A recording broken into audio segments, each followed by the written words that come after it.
Hello dear student, once again welcome to VS tuition classes. तो student, आज के इस वीडियो में हम लोग क्लास 10th मैथमेटिक्स में प्रमेय के बारे में बात करने वाले हैं। जैसा कि हम लोग चैप्टर 6 यानी कि त्रिभुज में प्रमेय के बारे में पढ़ेंगे। त्रिभुज में त्रिभुजों के बारे में जो भी प्रमेय हैं उनके बारे में डिस्कशन करेंगे। तो आज से हम लोग अपना थ्योरम 6.1 स्टार्ट कर रहे हैं। इनके पीछे के एक्सरसाइज के बारे में आपको बताया गया था कि आप उधर खुद लगा लेंगे, क्योंकि काफ़ी इजी क्वेश्चंस हैं उधर, और उसका आपको इंट्रोडक्शन दिया गया था। तो अगर आपने उस वीडियो को नहीं देखा है तो डिस्क्रिप्शन में लिंक है, जाइए अभी उस वीडियो को देखिए और सीरियल से अच्छे तरीके से अपनी पढ़ाई करते रहिए। तो आशा करते हैं सब लोग अच्छे होंगे। तो चलिए स्टार्ट कर लेते हैं आज की अपनी मज़ेदार क्लास। तो आज की वीडियो बहुत इंपॉर्टेंट होने वाली है। वीडियो में शुरू से अंत तक बने रहेंगे तो आप ही का फायदा है। अगर स्किप करके जाते हैं तो बहुत ही नुकसान है, क्योंकि ये प्रमेय हर बोर्ड परीक्षाओं में, प्रत्येक बोर्ड परीक्षाओं में बार बार पूछे गए हैं। ठीक है, ये मोस्ट रिपीटेड क्वेश्चन है। प्रमेय 6.1। प्रमेय क्या कहेगा, ध्यान से सुनिए क्या कह रहा है, कैसे करना है, फुल प्रोसेस 6.1 प्रमेय कैसे लगाएंगे, एकदम अच्छे तरीके से समझ लीजिए। इस पर बेस्ड क्वेश्चन कैसे लगाएंगे, पूरा डाउट आपका इस वीडियो में क्लियर हो जाएगा। तो इसलिए बोल रहा हूँ वीडियो को शुरू से अंत तक जरूर देखना। Class 10th board exam, all the best. Start करते हैं आज की वीडियो। देखिए, यदि किसी त्रिभुज की एक भुजा के समांतर अन्य दो भुजाओं को भिन्न भिन्न बिंदुओं पर प्रतिच्छेद करने के लिए एक रेखा खींची जाए तो ये अन्य भुजाएं एक ही अनुपात में विभाजित हो जाती है।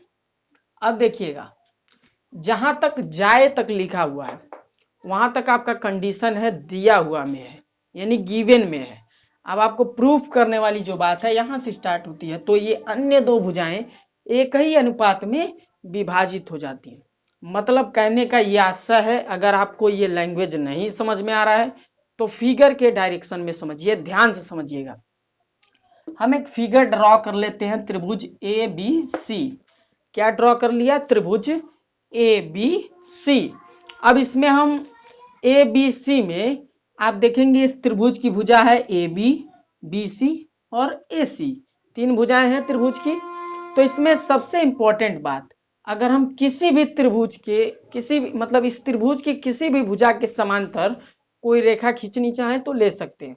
इसमें कोई बाउंडेशन नहीं है कि आप इसी वाले के समांतर डीई को खींचिए, कोई जरूरी नहीं है। अगर हम ए बी के समांतर भी खींच दें यहां से तो वो भी सही है। अगर हम ए सी के समांतर यहां से खींच देते हैं तो वो भी सही है। तो इन दो तरीकों से आप प्रूफ करके रखेंगे, ये आपका होमवर्क है। और यहाँ हम प्रूफ कराएंगे BC को DE के समांतर लेंगे।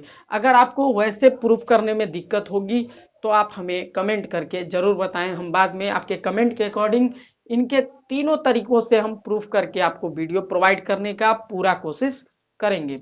अब देखिएगा, हमने क्या किया, एक त्रिभुज ABC लिया जिसमें BC के समांतर एक भुजा DE हमने खींचा, जो दो भुजाओं पर प्रतिच्छेद कर रही है, AB और AC पर। AB पर D प्रतिच्छेद कर रहा है और AC पर E प्रतिच्छेद कर रहा है।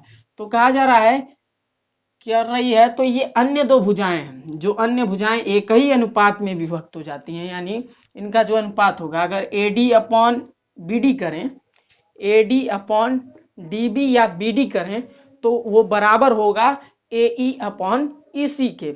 यही हमको प्रूफ करना है। तो सबसे पहले चीज दिया है में आप लिख लेंगे, एक ABC त्रिभुज है, इसमें हमने D बिंदु लिया AB पर और E बिंदु लिया AC पर और DE को मिलाया और तथा DE समांतर है BC के। इतना चीज आप लिख लेंगे, दिया है में यानी गिवन है में, इतनी चीजें हमको गिवन है। अब देखिए प्रूफ क्या करना है, तो हम यहां से लिख लेते हैं सिद्ध करना है, सिद्ध करना है। बिल्कुल आपको ये प्रमेय इजी करा के जाना है हम लोगों को। ठीक है, तो यहां से हम लिख लेते हैं सिद्ध करना है। हमको सिद्ध क्या करना है, AD upon BD, AD upon BD equal to AE upon EC। यहां लिख देते हैं AE अपॉन EC। ये हमको प्रूफ करना है। अब इसको प्रूफ करना है, इसके लिए आपको एक थोड़ा सा फॉर्मूले का हेल्प लेना पड़ेगा। त्रिभुज का क्षेत्रफल का फार्मूले का आपको हेल्प लेना पड़ेगा। तो त्रिभुज के क्षेत्रफल के फार्मूला क्या होता है उसको आप जरा सोचिए। त्रिभुज के क्षेत्रफल का फार्मूला क्या होता है? तो त्रिभुज के क्षेत्रफल का कई तरीके से फार्मूला होता है। एक फार्मूला उनमें से ये भी है, 1/2 गुणे आधार गुणे ऊंचाई। तो हम इसी की हेल्प लेने वाले हैं स्टूडेंट। 1/2 गुणे आधार गुणे ऊंचाई की हेल्प से ये पूरा प्रमेय प्रूफ किया जाएगा। तो हम यहाँ पर क्या ले सकते हैं? त्रिभुज का क्षेत्रफल 1/2 गुणे आधार गुणे ऊंचाई ले सकते हैं। अब इसमें सबसे इंपॉर्टेंट चीजें, अगर आप 9th को अच्छे तरीके से किए हैं तभी आपको ये बेसिक नॉलेज जो भी है समझ में आएगा। और अगर आप कल वाली वीडियो को नहीं देखे हैं तो उसको जरूर देखें। पिछली वाली जो इसकी वीडियो है वो बहुत इंपॉर्टेंट है। अब देखिएगा यहाँ पर हम क्या करेंगे, रचना करेंगे। यहाँ से हम लिख लेते हैं उत्पत्ति। उत्पत्ति में हम रचना करेंगे। रचना में हम क्या लिखेंगे? रचना में लिखेंगे हमने क्या किया, एक यहाँ से शीर्षलंब ड्रॉ किया। यहाँ से हम एक शीर्षलंब ड्रॉ कर लेंगे। यहाँ पर हम उसका कुछ नाम दे सकते हैं, जैसे यफ दे सकते हैं, कुछ भी दे सकते हैं, कोई जरूरी नहीं है यफ ही दें, ठीक है। यफ पी क्यू कुछ भी दे सकते हैं, मान लो पी दे देते हैं। तो ये क्या है? पीई एक शीर्षलंब है एडी पर, ठीक। तो हम लिख सकते हैं PE perpendicular upon AD. AD पर लंब पीई हमने खींच दिया, तथा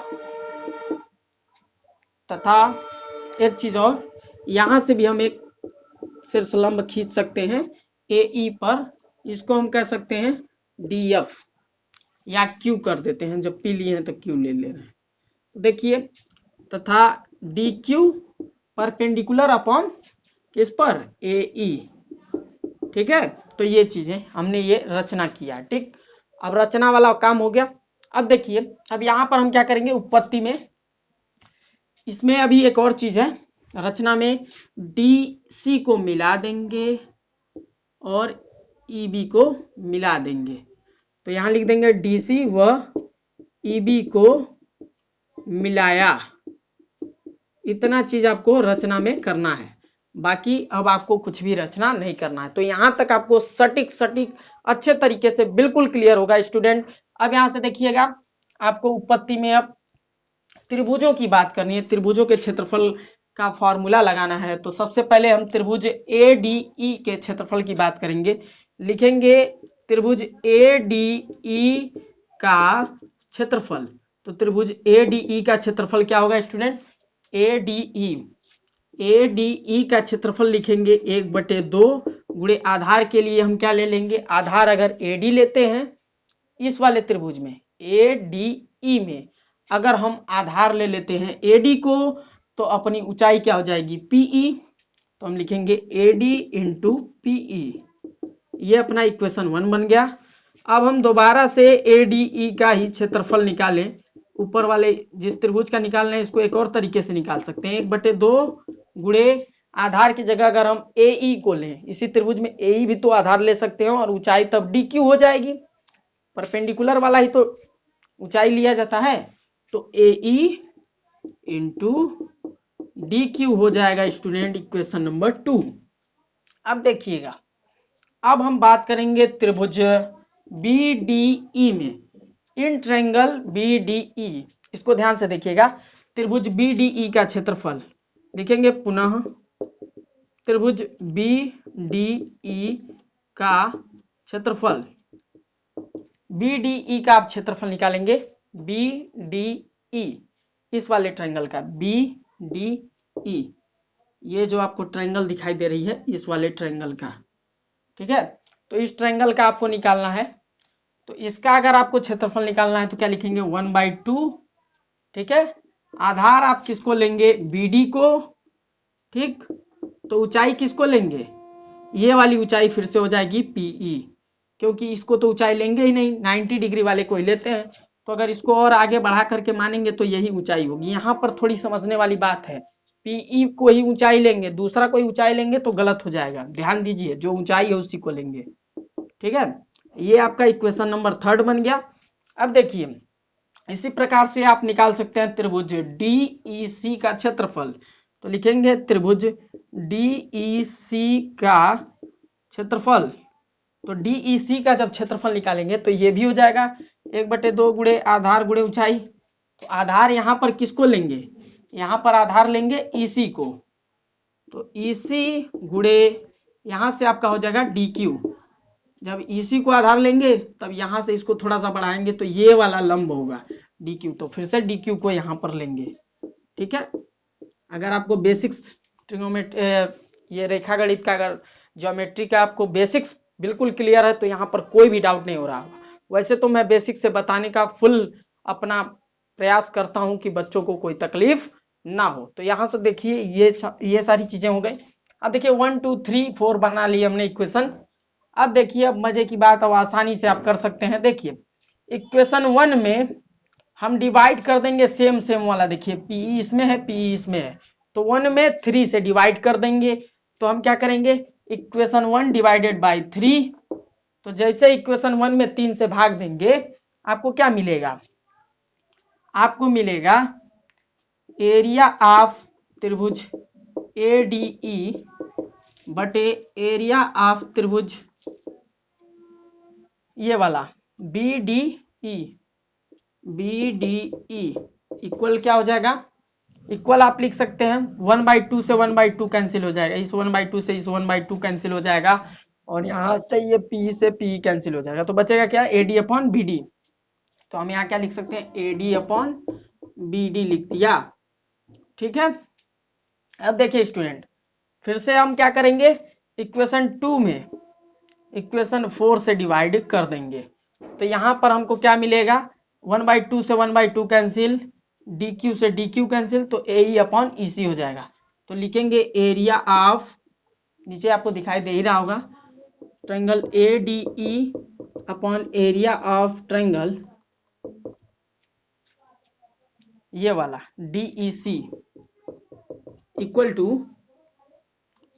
AE upon EC, AE upon EC, इसी को लिखेंगे। तो यहाँ पर ऊपर AE और नीचे EC हो जाएगा स्टूडेंट।